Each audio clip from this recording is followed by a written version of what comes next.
What is up, full-time family? This is an impromptu UFC 227 results and recap stream.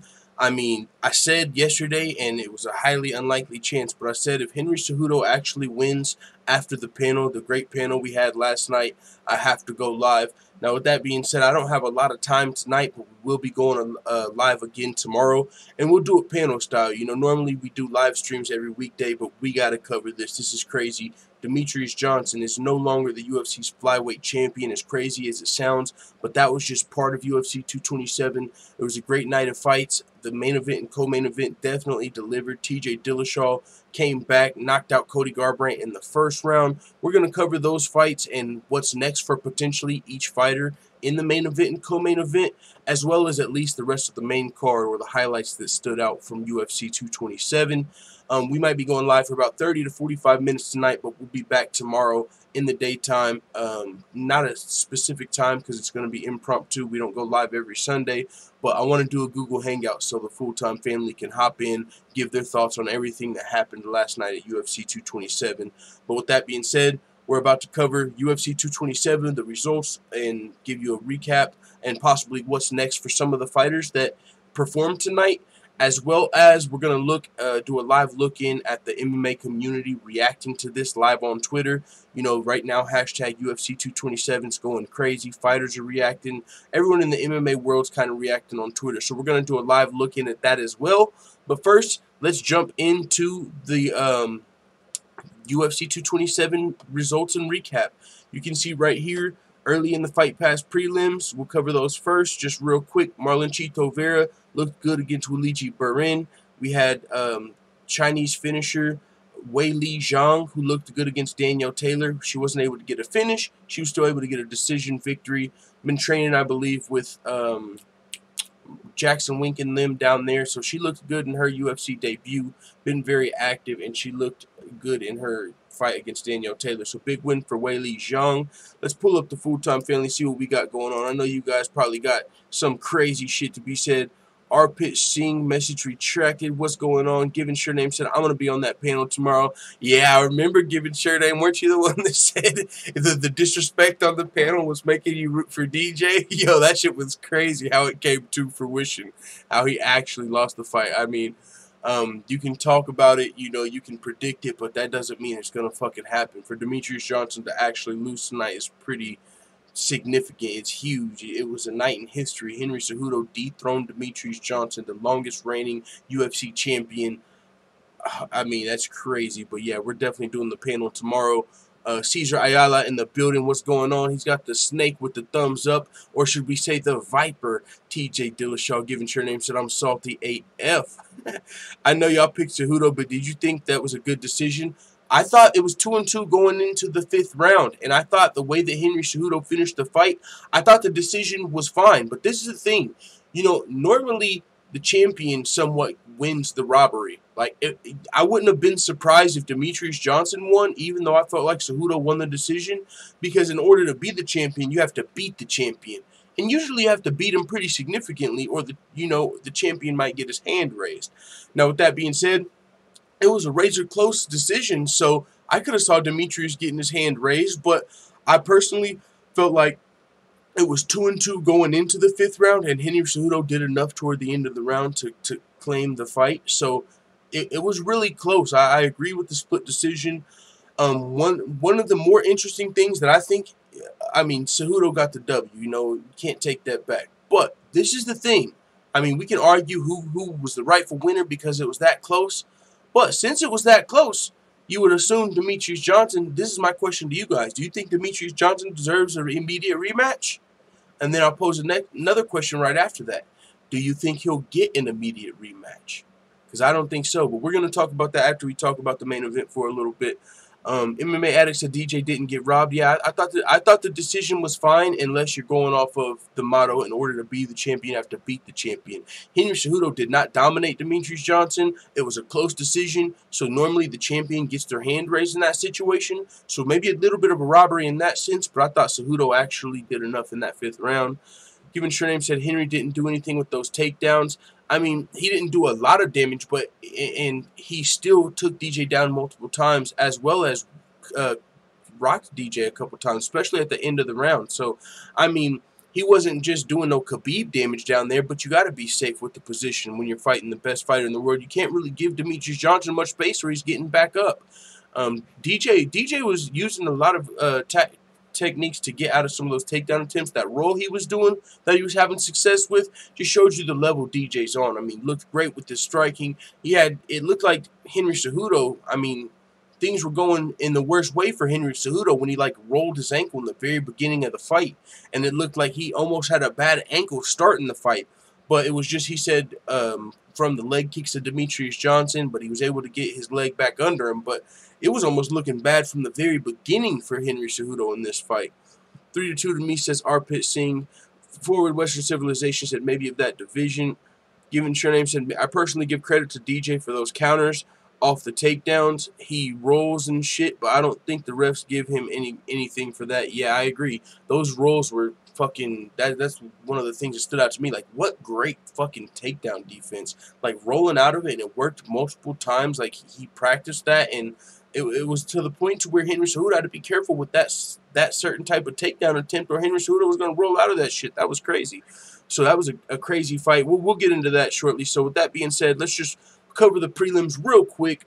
Also, we had Jose Shorty Torres taking his first professional loss to Alex Perez, who started the fight throwing heat, came out fast, and finished Jose Torres in the first round. Alex Perez moved to 21-4 in his pro career. Jose Torres was the Titan FC bantamweight and flyweight champion coming into his UFC debut. He didn't look amazing in his debut, but he still had legit credentials and took that fight on short notice. But he took this fight with the more experienced Alex Perez as far as professional experience, and he took an L here. But Jose Torres, still young in his game, still, you know, has a future in the UFC. We'll see how far he can go, but took his first loss tonight to Alex Perez. We had Shaymin Morais versus Matt Sales. I mean, that was another decision some people might not have agreed with. I believe it was unanimous, but Matt Sales, if this fight was a 5-round fight, you have to feel like Matt Sales would have won. He definitely was the fresher fighter in the third round, had great cardio and movement throughout the fight, and was taking over toward the end of the fight before the bell rang. So he lost the decision here, but he was en route to almost winning that fight, man. So big fight for both of them. Matt Sales still looked good. He had Dominic Cruz in his corner, but wasn't able to get the win over Shaymin Morais tonight on the Fox prelims. Ricardo Ramos was able to get a split decision victory over Kyung Ho Kang. This was a fight. Kyung Ho Kang is now 1-1 since returning from his mandatory military stint. He had that win over Guido Canetti. Now he was facing Ricardo Ramos, who remained undefeated in the UFC with this win tonight. He's now 3-0 in the UFC. He defeated Ayman Zahabi in his last fight, pretty brutal KO. This fight he came in. It was a pretty closely contested match. That was the theme of the prelims, some closely contested fights. This was one of those. That's why it was a split decision, but Ricardo Ramos squeaked out the W with on the prelims. Jorge said I had Kang winning that fight. Yeah, that was a close one, man. Ricardo Ramos squeaked out the split decision, but it was a split, very closely contested fight. We had Ricky Simone, who grinded out a win over Montel Jackson. Montel Jackson took this fight on somewhat short notice. He was 6-0 as a pro before this fight.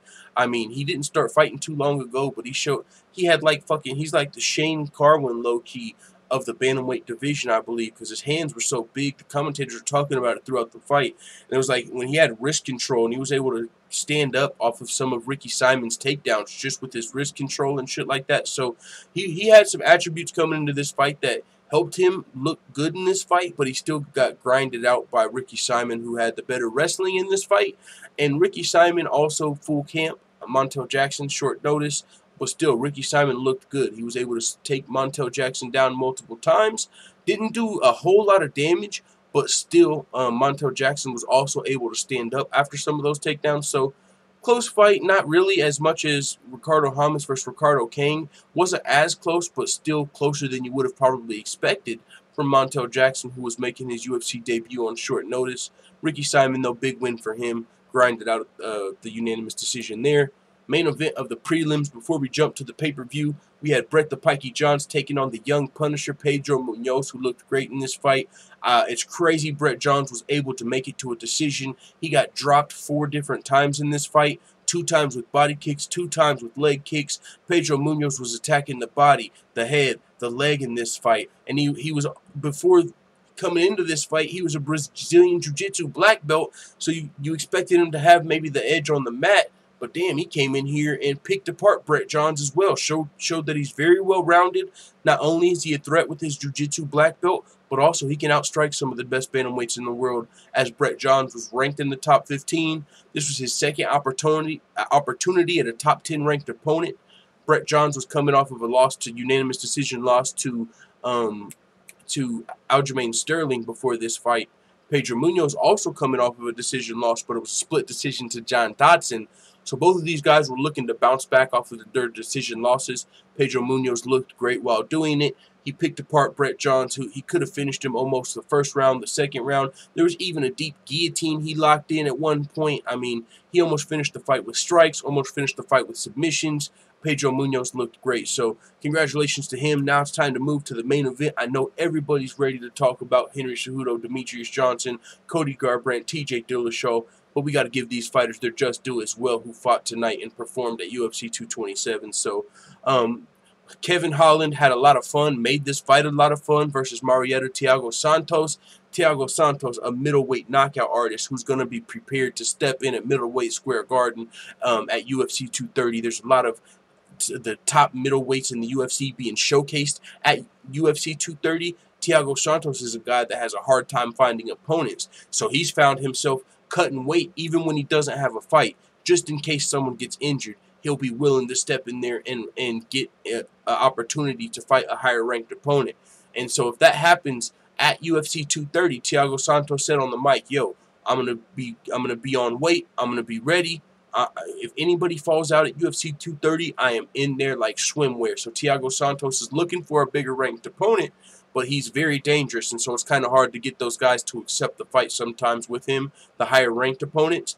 But he's staying ready, so because if you stay ready, you ain't got to get ready. We saw Anthony Smith got a huge opportunity to main event against Shogun when he was able to take that fight on short notice. So Thiago Santos is looking for one of those opportunities for a big name to step out. Maybe he can step in, and he's looking to capitalize on that. So big win for Thiago Santos over Kevin Holland, who was fighting his UFC debut, and although he lost, I think his stock still rose. We didn't know who Kevin Holland was before this fight. He had fun in there. He didn't get finished. He fought through some bad positions, some bad submission. Looked like Thiago Santos had well, actually, it was him who locked in a deep armbar attempt at one point. But Thiago Santos had him in bad positions throughout the fight multiple times, whether he was raining down ground and pound. He was also the more lethal striker. A much bigger middleweight, it looked like Thiago Santos was coming into this fight, more experienced in the UFC and outside the UFC. So this was a fight where Kevin Holland, and I believe he only had 2 weeks for this fight, he was almost like Thiago Santos' food coming into this joint. You know what I'm saying? Like,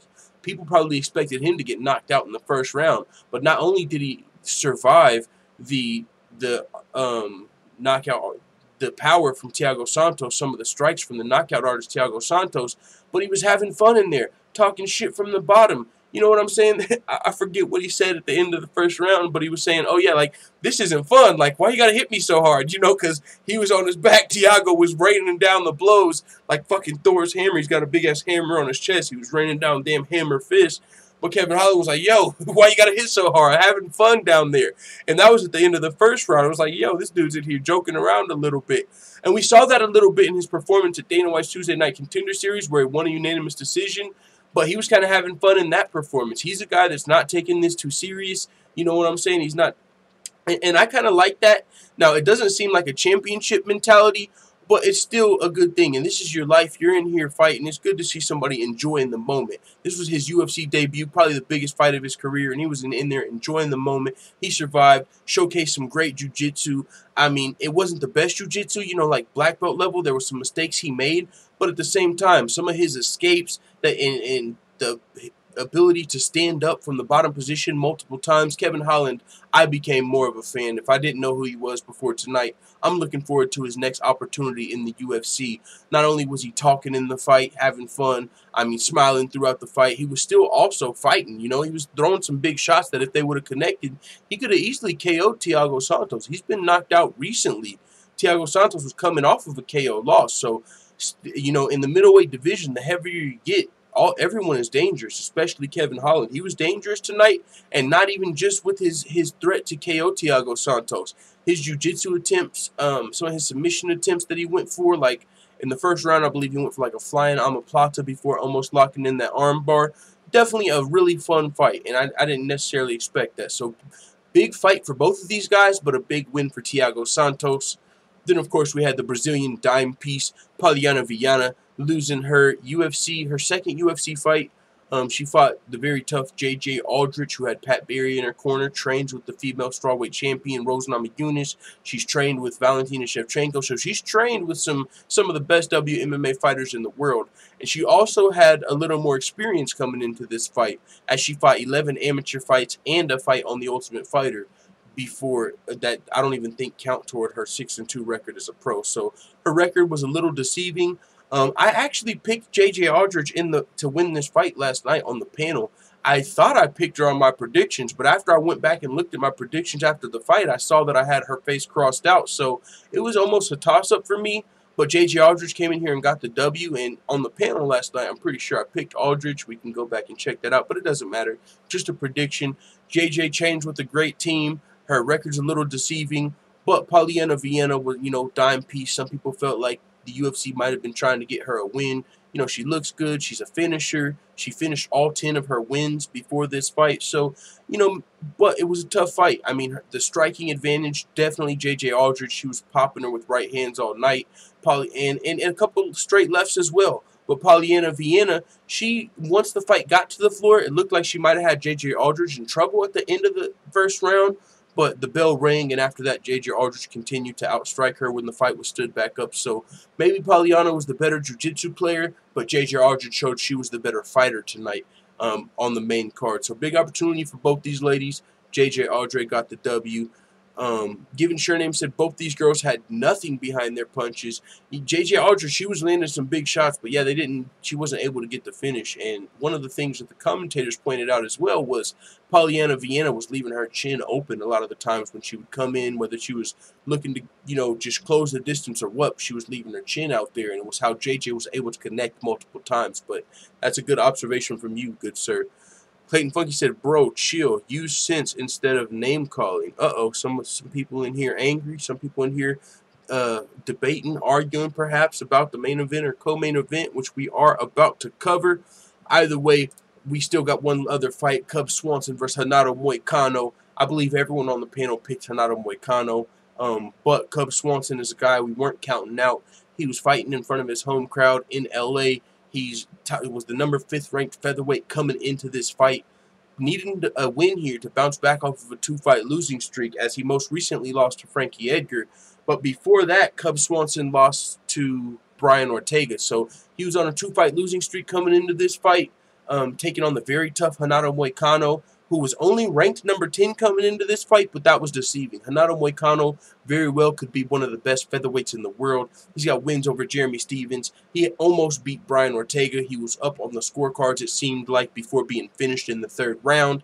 After that, very impressive win over Calvin Kattar. And then now he got a 1st-round finish over Cub Swanson. He dropped him and submitted him. So now Renato Moicano is going to have the rank beside his name that he didn't necessarily have before this, but he had the skills. He's only lost 1 fight in the UFC, and it was a comeback win by Brian Ortega. So Renato Moicano, he called for an interim title fight and a rematch with Brian Ortega. I don't know if he'll get that, but he's still 1 step closer to the title with this 1st-round finish over Cub Swanson. So big win to Renato Moicano, and now Cub Swanson moves to a 3-fight losing streak. He's going to be looking to bounce back there.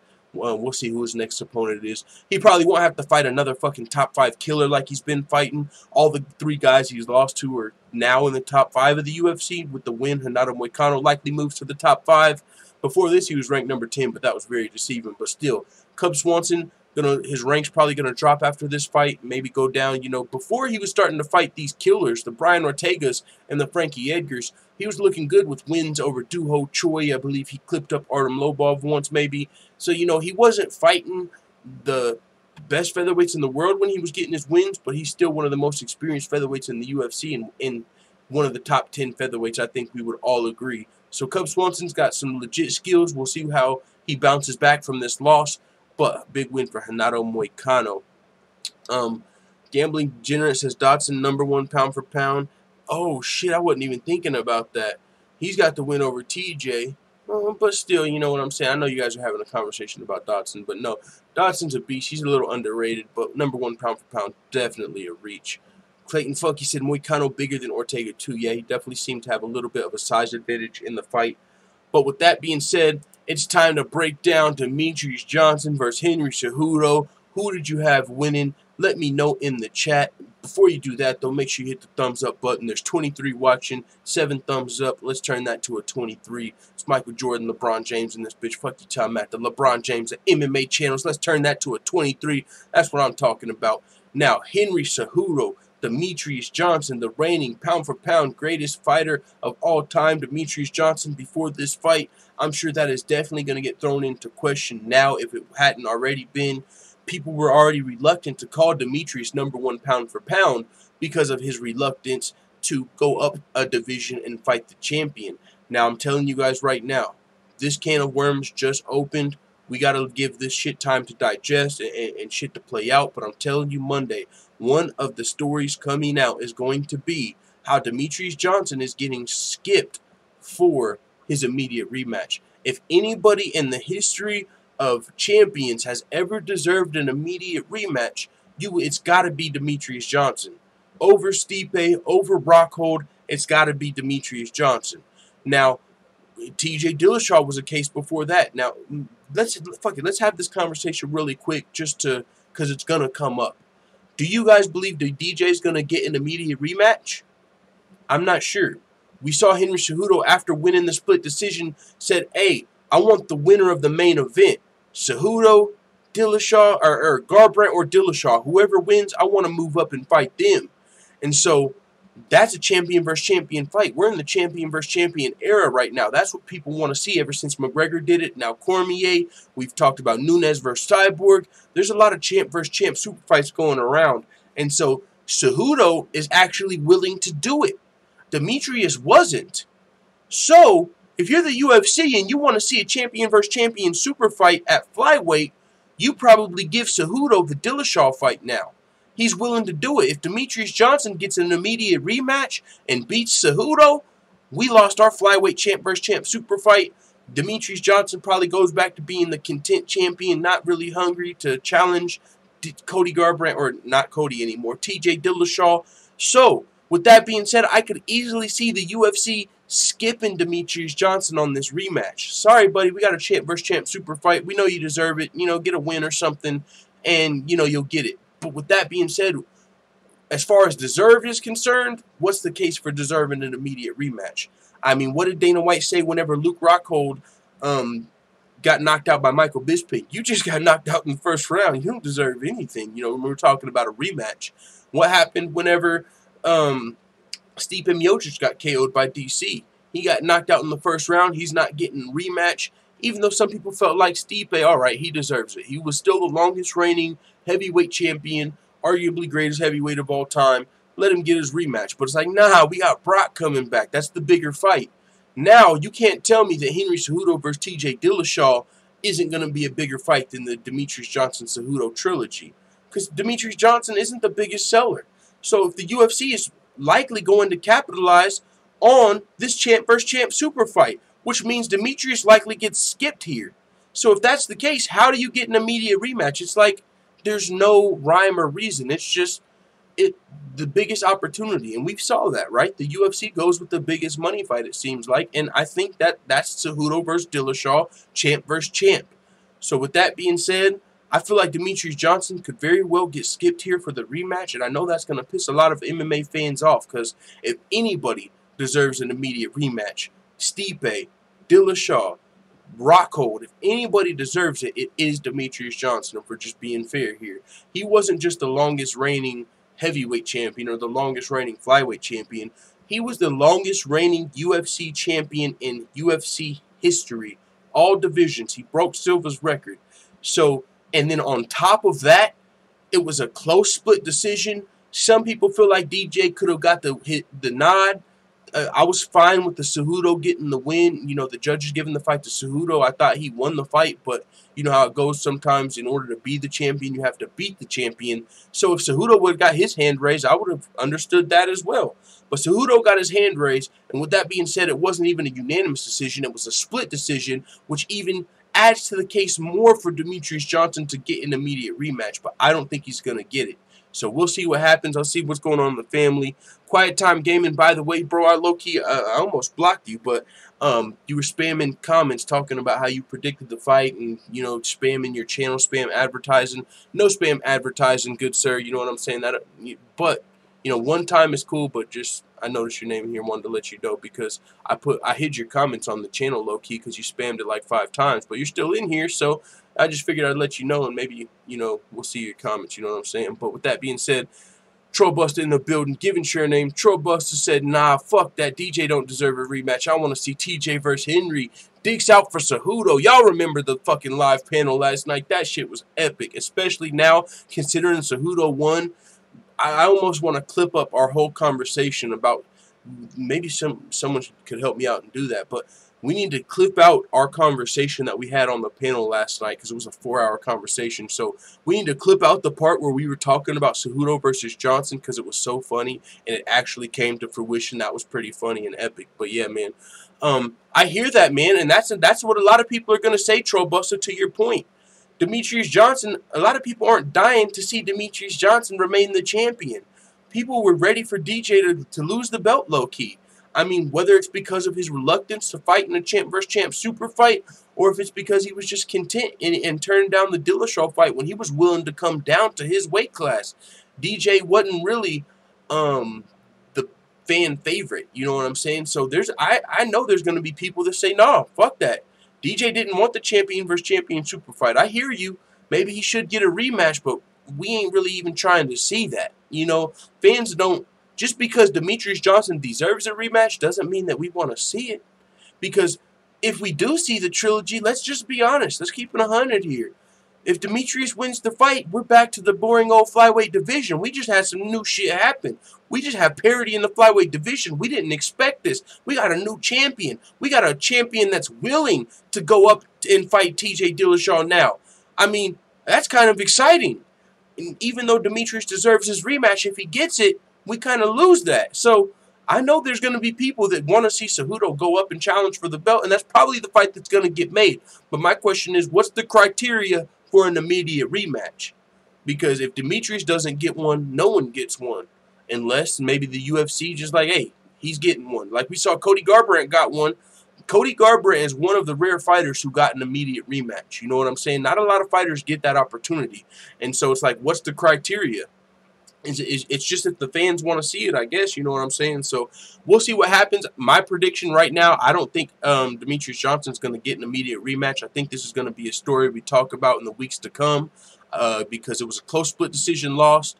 But Cejudo called out the bantamweight champ, and the bantamweight champion accepted the challenge. So I could easily see that going down. With that being said, Gambling Degenerate said, I don't even think he hurt or had Cejudo in trouble at any point. There might have been, off the top of my head, I can't think of a time where Cejudo was really rocked, but he landed some good shots, maybe some good knees, good body kicks. But yeah, there wasn't a time where I was like, oh shit, Cejudo's about to get finished that I can recall though. Jorge once said, time for the little guys to make some money for Uncle Dana. Yep, now that Demetrious Johnson's out of there, he can make some money off of that division. You know what I'm saying? Caleb Dowling says, DJ sucks. Now, what the fuck do you mean, bro? He lost the fight. Now he sucks. Oh, my God. You're so idiotic. Oh, you talking about someone up there? Yeah, I don't think Demetrious Johnson sucks by any means. It was a close decision. He could still be the champion after tonight if the judges gave him the nod. He's still up there. Demetrious is still a fucking beast, but he just didn't get the split decision. My dog, For Western Civilization, says a wall wouldn't have stopped him. Caleb Dowling says loses one fight. We already read that. Clayton Funky said DJ striking was way more effective. Countless leg and body shots. Cejudo was less than 25% on takedowns and didn't even ground and pound. Yeah, all right. Well, we're going to cover the main event and then look at the live look-in, some of the MMA world's reaction to this event, and then we're going to probably get out of here for the night. My girl just got off work. We got to eat dinner and stuff, and she's going to unwind and stuff. But we'll be doing a live panel tomorrow for sure. But yeah, so Demetrious Johnson versus Henry Cejudo. What really came out of it? Close split decision. Impressive performance by Cejudo. He dethroned the mouse Demetrious Johnson. Unexpected, crazy, epic panel. The panel was lit where we predicted this. Not everybody, you know, it was almost comical how many people. We had what, like 5 people on the panel, and in the beginning I thought I was the only one going for Cejudo. My boy Forward Thinking was like, yo, we need a keys to victory. You can't just pick Cejudo on us like that, dog. Like, and us take you serious. I'm like, I'm telling you, man, Cejudo's my motherfucking dog. He's the best flyweight in the world, not named Demetrious Johnson. And that means something on top of all the intangibles and everything else. So it's crazy. At the end of the panel, it ended up being like 3 people picked Cejudo. We were laughing about it almost. It was crazy. So epic moment for the panel and the channel. But it came to fruition. Cejudo's the champion. Split decision. Is he going to give Demetrious an immediate rematch? I don't think so. He called out TJ Dillashaw or Cody Garbrandt. Looks like we're going to be seeing that champ versus champ super fight now. What's going to happen next for Demetrious Johnson? Is he going to go to ONE? Is he going to go to Risen? You know, he talked about wanting those belts. He might be disgruntled if he doesn't get an immediate rematch. So we don't know what's going to happen with DJ. Who knows? Maybe fucking him in the UFC after this point butt heads and he splits from the UFC, and maybe fucking Bellator picks him up and opens up a men's flyweight division. I mean, there's a lot of shit that can happen now with Cejudo shaking up this flyweight division. So we'll cover the main event for a quick second, though. First round KO by TJ Dillashaw, man. Came in, fight played out almost similar to the first fight.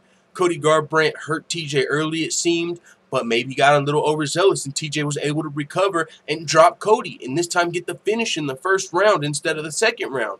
So TJ Dillashaw remained the bantamweight champion, now arguably the best bantamweight in the world or of all time. The only other guy in the conversation is Dominick Cruz, and Dominick Cruz, having his health issues and in his most recent performance, was outclassed by Cody Garbrandt, who TJ Dillashaw has now knocked out twice. So MMA math doesn't work that way. Maybe we have to see Dillashaw versus Cruz again to know who's the official best bantamweight in the world, even though it's not prime Cruz versus Dillashaw, so that's still hard to argue. Would you give the nod to TJ Dillashaw today or prime Dominick Cruz? So we'll see what happens next at bantamweight. I mean, who knows? Dominick Cruz or Marlon Morais, some of these bantamweight guys, contenders that are looking for title shots, might not get the opportunity if Cejudo comes up. So we might be seeing like Dominick Cruz versus Marlon Morais or something in the meantime, in between time, as a #1 contender fight at bantamweight, as TJ Dillashaw might look to cash in now on a champ versus champ super fight now that Cejudo is willing. So TJ Dillashaw got the win. What does this mean for Cody Garbrandt and Team Alpha Male? I mean, it's definitely a big hit for Cody Garbrandt. Now what does he do? Does he cut down to flyweight and try and compete at flyweight? He talked about going down to fight DJ. Now, unless TJ Dillashaw loses the belt, Cody Garbrandt is a bantamweight gatekeeper. The UFC can't give him a third fight after he lost the first 2. So maybe we see Garbrandt versus Cruz, the rematch. Maybe we see Garbrandt versus Morais. But who knows what happens with Cody Garbrandt at this point. I wouldn't be surprised if he took a little bit of time off, you know, and got his bearings back under him before taking another fight. But shit definitely just got interesting in both of the smaller divisions, flyweight and bantamweight. Cody Garbrandt lost the second fight in a row to TJ Dillashaw. I mean, devastating loss for him. But like I said, he could go down to flyweight. It'd be crazy. I don't know if he's looking to do that. Maybe it was just a one-off thing he was willing to do for Demetrious Johnson. But still, we'll see what happens. We'll stay updated. It's a great time to be an MMA fan, and this was 227. We got Darren Till versus Woodley coming up at 228. And oh, by the way, motherfucking McGregor versus Khabib at 229, family. So shit's getting crazy right now in the world of MMA, so it's a great time to be a part of the full-time family. With that being said, let's do a live look-in at, you know, the UFC world, reacting to UFC 227 before we get out of here. We got a new champion, the bantamweight champ, ladies and gentlemen. He TKO'd Cody Garbrandt against the fence. It was over. Herb Dean gave him all the necessary fucking chances to recover. He gave Cody Garbrandt a champion's chance. He made sure that the fight was over. I mean, and before he stopped the fight, it was definitely not an early stoppage. So let's see what TJ had to say. I just want to say a big thank you to all my fans, especially back Calvers County. I know you guys are all cheering for me. If you weren't here in the stadium, you're at home cheering. Thank you guys so much, and I'm always going to bring it. There we go. Shout out to the fans from the champ, TJ Dillashaw. See, Brad Tavares says Mighty Mouse is still the man, such a great fighter and great champion inside and outside the octagon. No doubt he'll regain his title. We have Michael Chiesa. Whoa, coin toss decision, but Mighty Mouse is such a class act in defeat. Still the GOAT. Congrats to Cejudo, the best flyweight in the UFC, in my opinion. For sure, he put a stamp on that tonight. I feel like, yeah, there should be new results by now. Dana White sounds shook, says Just Bleed MMA. I haven't heard Dana White's response. He might be speaking at the post-fight press conference. We're all going to be shocked when pay-per-view numbers come back below 300K. I don't think so. I didn't really expect this pay-per-view to do 300K, honestly.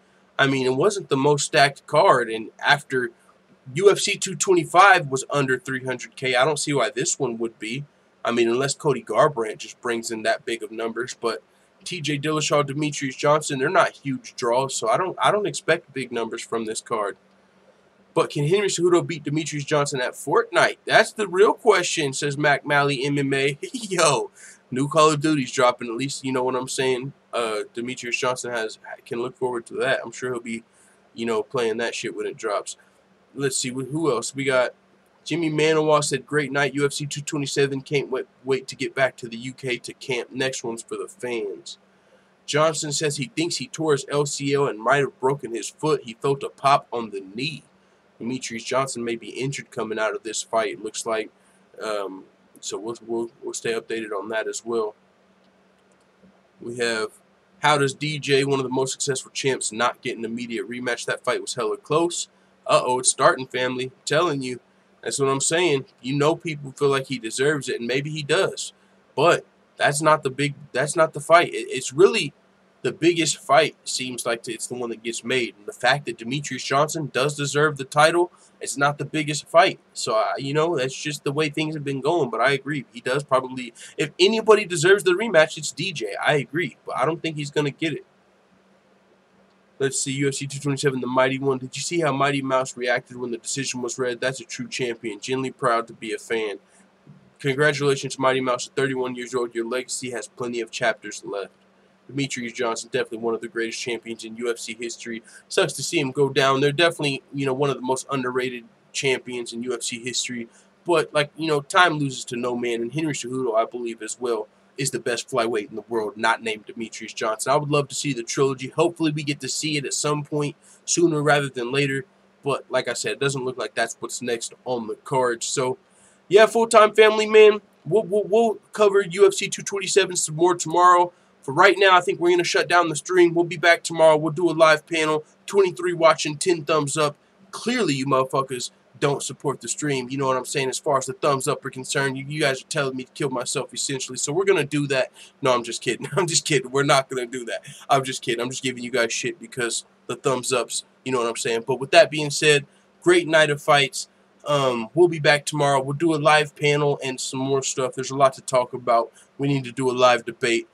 Is DJ going to get the immediate rematch? Does he deserve it? So Given Surename, Trollbuster, Infamous, David, Beardy, Cam, everybody, thank y'all for coming through. We'll be back tomorrow. Let the full-time family know what you think in the comments. And before you get out of here, hit that thumbs up button for your boy. 23 watching. Let's get at least 23 thumbs up. And that's all I ask. So with that being said, let the full-time family know what you think in the comments. Remove Lizard said you have to keep us in check. Yeah, a good reminder never does any harm. So closed mouth don't get fed. Hit the thumbs up button. Also share it with your friends, No, I'm just playing. I'm not going to. But yeah, man. Full-time, a.k.a. Thiago Santos. I'll take that after tonight for sure. Let the full-time family know what you think in the comments. We'll be back tomorrow. And, of course, every weekday. We out.